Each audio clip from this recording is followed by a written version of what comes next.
Hello everyone, I'm Cameron Wu. I'm an interior designer and you may have watched me on The Apartment, Rising Stars TV series here in Asia. Today I'm in my studio in Singapore and we're going to be talking about the art of flower arrangements for the home.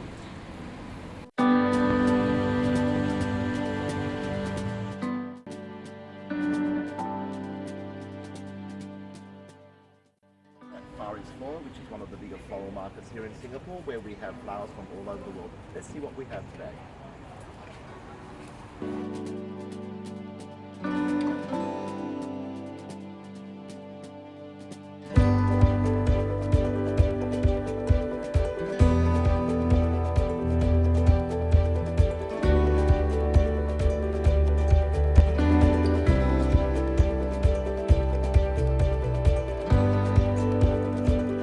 Mother's Day is coming up, and guys, if you haven't thought about it, you're in trouble. So how about I show you how to arrange a gorgeous bouquet of flowers the CWD way. Follow me and let's go find the perfect vase.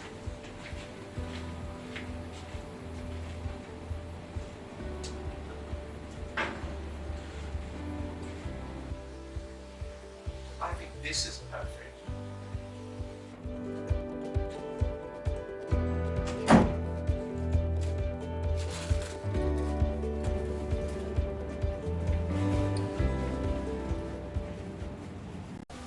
After coming back from the flower markets, I put my flowers into 2 big pails of water because they really do need a big drink. Now, before you start preparing your floral arrangement, you need to prepare each and every flower that you've bought. Now, I always start with some basic tools of trade. A knife, a pair of secateurs, which are floral scissors, a thorn and leaf remover, which you can buy from any good florist or nursery, a litter bin, a cutting board,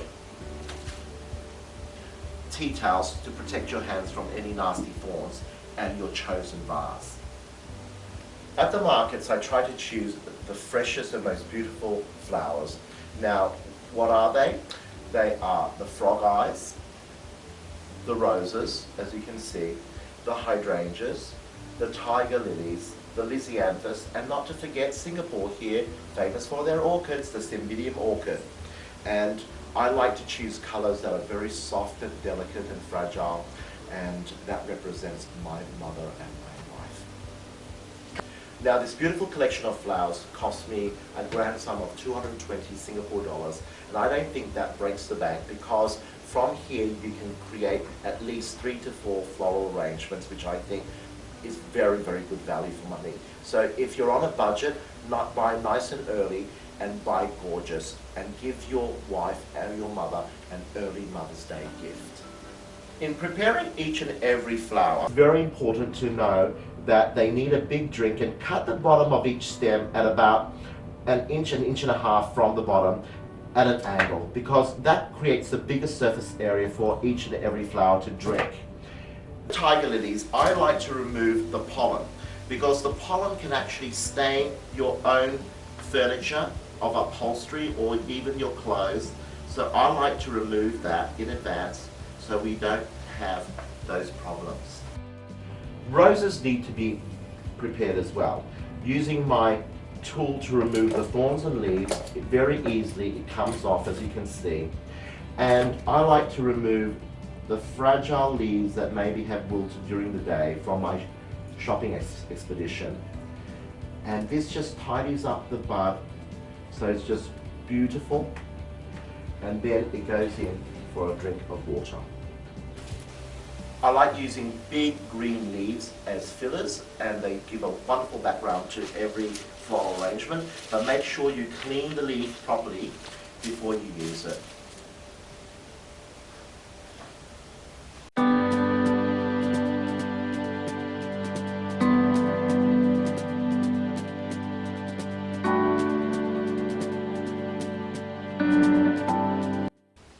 What I've done is I've very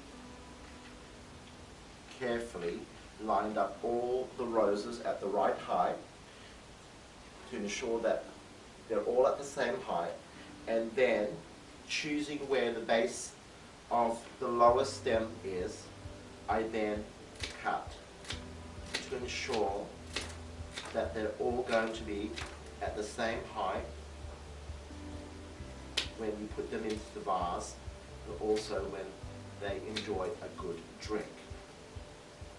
Now that I've prepared all the flowers, what I've done is that I've cut all the roses and their stems at equal height so that when you put them into the floral arrangement, they'll all be symmetrical and it's a big conical or pyramid shape. So I always like to start with the biggest flowers, and they happen to be the tiger lilies today.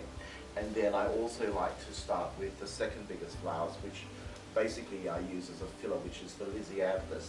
As you can see, they are of two different heights. But what I do is to work with the vase is the most important.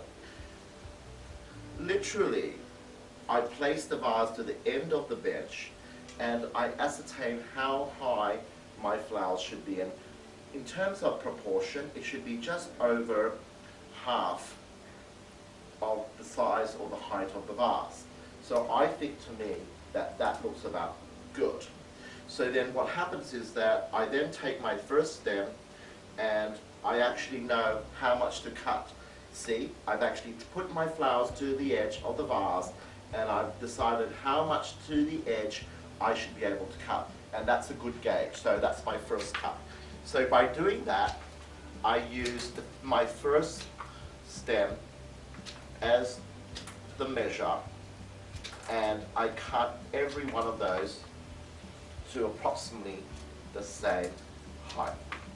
And then that's how you would do it with your second bunch of lisianthus. And they're very, very close, and I also make the same cut.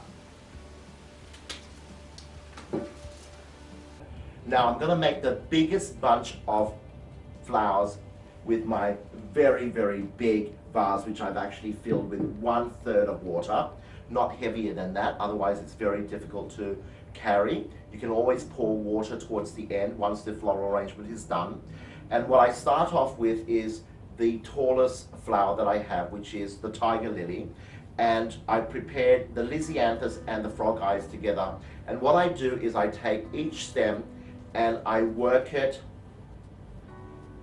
like this in a rotation manner so that we get a good mix of lisianthus, frog eyes, and lilies together. And we keep on working it until we get a very good bunch of mixed flowers.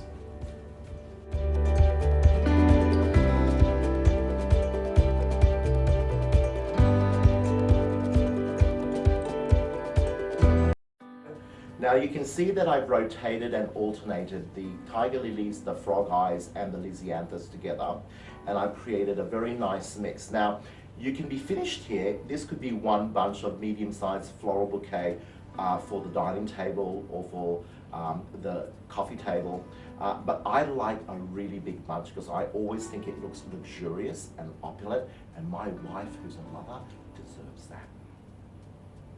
See, all the flowers are very nicely mixed, and I'll show you the actual ends. Even though I prepared it as carefully as I did, you can see that they're all at different heights. So what I'm going to do now is I'm just going to cut it so each stem is equal in size, because you don't want ones higher than the others. And there you have it. And I'm going to pop that into the vase as my starting point. Well, I've just pumped all the flowers into the vase, but as you can see at the back, it's still not done. So what I'm trying to do is to arrange it in such a way that it's all sculptural and symmetrical. And so it will look very lush and opulent, and I'm going to be popping in these pops of colors from the roses, which are all very delicate and beautiful and soft, in between all the actual greens and whites that you see here.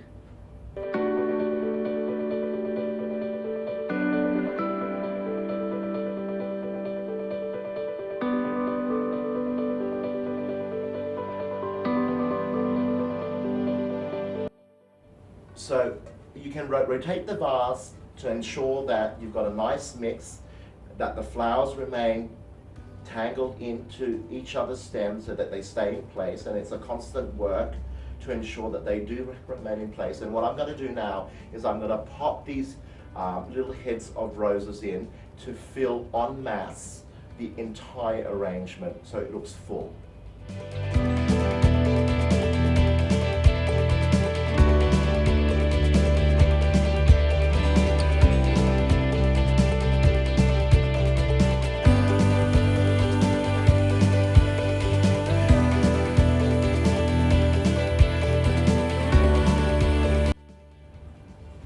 When you're doing the floral arrangement, be sure to take a look at all sides in 360 degrees, and you may see little pockets of emptiness, what I call like little holes or bald spots, so to speak. And what I try to do is to make sure that I fill it all up, and it's really just a very, very nice mix an array of different flowers, and I don't really want to do a cluster of one flower in one area in this one, because what I want to make sure it looks very natural, like it's God's gift from the Garden of Eden for Mother's Day.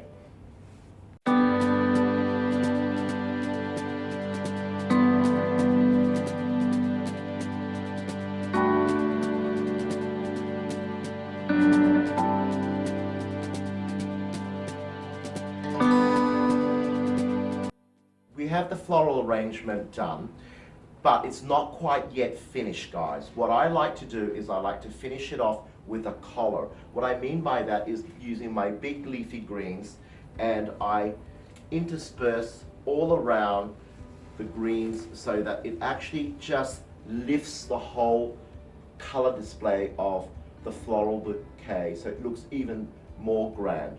And I basically take the bottom of the leaf and I tear that following its veins, and that gives me a way of putting it into the flowers like this.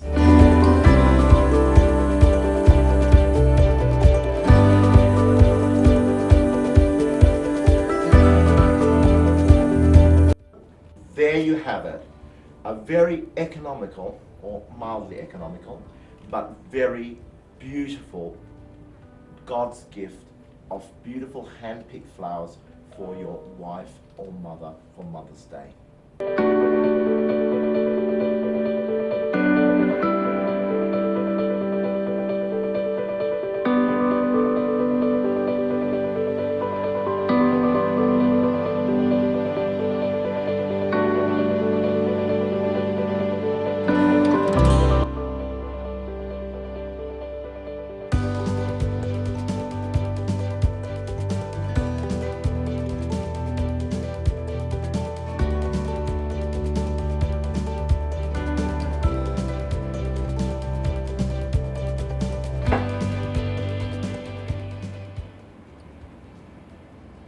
So there you have it, everybody. A beautiful bouquet of flowers for Mother's Day, the CWD way.